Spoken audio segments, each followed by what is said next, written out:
Askeland. I'm here at the E-FWD studio in Edinburgh, and I've just been speaking to Susie Lind, who's the Managing Director of BlueFloat Energy, Nadera.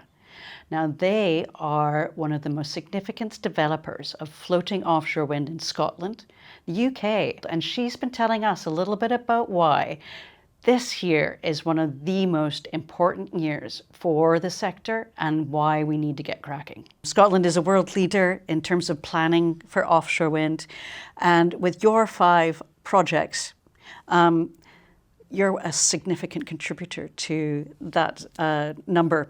Tell us a little bit about what your projects are and where they are.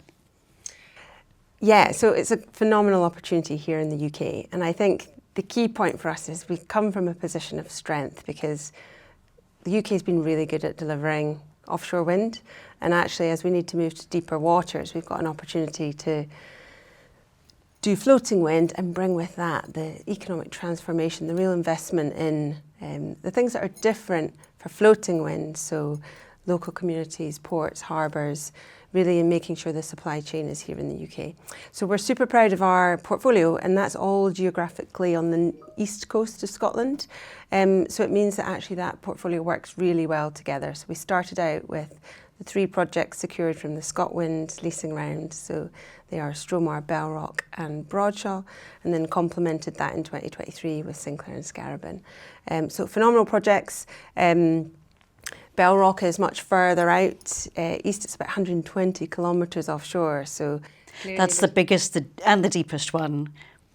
And a lot of challenges there too, I presume, which you're adjusting and approaching and working on. Yeah, a lot of challenges. But having said that, I think because we care so deeply about respecting environmental conditions when we're developing offshore, that actually the nearer shore ones are more challenging to make sure we really get it right from an environmental point of view. Yeah. Because they're closer to breeding birds and birds near shore. But actually the further out ones, whilst it might be technically harder to deploy, they're actually more effectively consented. So all of these things are stuff we balance up during the development phase. Very good. Now, you're also very involved with the industry. You're on the Industry Council. You're a member of the renewables body for the UK. How are you approaching some of the regulatory issues that are facing the industry? And part of the problem I think we're seeing now is bottlenecks and connections, and how do we get the energy there into the grid? How's that going? Well, I think it's always going to be a challenge when you're managing big complex issues across devolved governments and across many departments even within the UK government. So we see that very much in grid consenting, aviation and radar even. But I think what's been brilliant about the last year is we've got a plan now.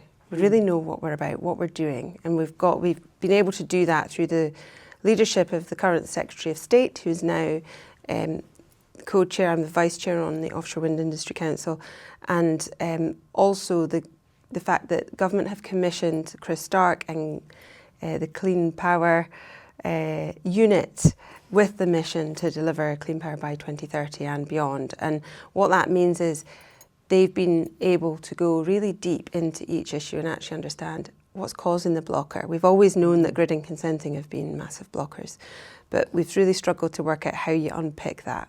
So we have a plan, and this year is going to be crucial to making sure actually that plan is converted into, in some cases, legislation, and in some cases, you'll have seen yesterday, in fact, Grid closed the window whereby developers can either apply for new grid connections or modify existing ones.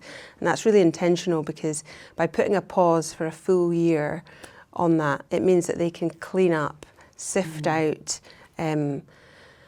what Chris Starks calls ghost projects, but you know, from the 700 gigawatts that's sitting there in the connections queue to really finding those core projects that are going to make up the 43 to 50 gigawatts that we need to deploy by 2030 and beyond within offshore wind. So I think, you know, it's taking a lot of time, effort and care, but I really feel like the right things are being done now to get on and deliver. Yeah. you're not the first person who's told me that 2025 is crucial, or this year is crucial, particularly for offshore wind. Yeah. Now, of course, there's also, kind of various headwinds. There's a new regime in the US, which maybe is taking a bit more of a skeptical approach to, the investment and focus that we've got on this sector. Are you feeling those headwinds over here yet, or is that kind of putting a little impetus in our sails? If I could use a little bit too much of a wind, kind of association there. Yeah, I love a wind analogy. I think it's deeply disappointing that actually Trump's effectively not acknowledging what is the biggest risk, I believe, of our time, and indeed the opportunity that actually deploying wind can give economically, and we know that very strongly in Scotland. Even Belrock and Broadshaw, two of our projects, we've got a commitment to 2.5 billion within supply chain. Having said that, I think, we've always talked about how competitive the global supply chain is, and if the US are perhaps going to delay further offshore wind, it gives us as an opportunity as the UK to really show the supply chain that they have focused, targeted projects that are coming through in a nice pipeline here. So disappointing, but I think we need to make the most of the opportunity to deliver wind, especially floating wind, wherever we can find it. There's a lot of excitement building about offshore wind in the UK, in Scotland, and floating offshore wind is such a huge part of that opportunity. Where do you see the industry? Well, I think Scotland's the place to be for offshore wind, in particular floating. We've got all the resource and experience to deliver floating. Certainly why I moved back to Scotland, because I just wanted to be part of that story. So I also think it's an opportunity to put so much investment into our local communities, and we certainly believe in that within our projects. So delivering through local supply chain, but also giving community benefits and ownership, and really feeling part of the story. So we've always aspired to be leaders within renewables, and I think we're able to now show that we can do that in floating. Indeed. Now, you've recently become a member of E-FWD. We're trying to kind of get together people who are leading this transition, and you're clearly at the forefront. So you were at the event in Glasgow. How did that go? The event in Glasgow was brilliant. And I think, I really, having worked across lots of technologies, lots of types of energy, I really believe that we need a good mix. We need it all.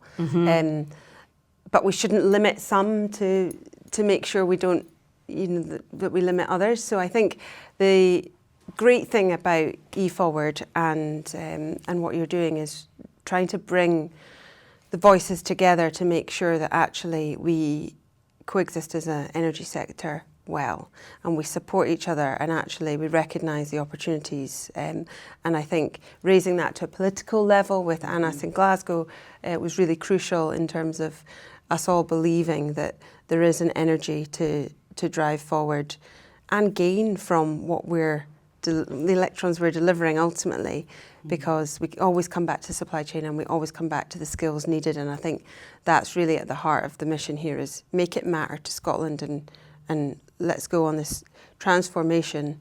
And I know there's naysayers. We don't underestimate how challenging it's going to be, but we need to try, and we've got a plan to do it. So I think we should just get cracking. Susie, you're probably one of the most inspiring and experienced leaders who understand the big picture in terms of what our energy future looks like. It's delightful to speak to you. Thank you for joining us today. Oh, it's just great to be part of this industry with so many people up for the challenge. Thank you so much.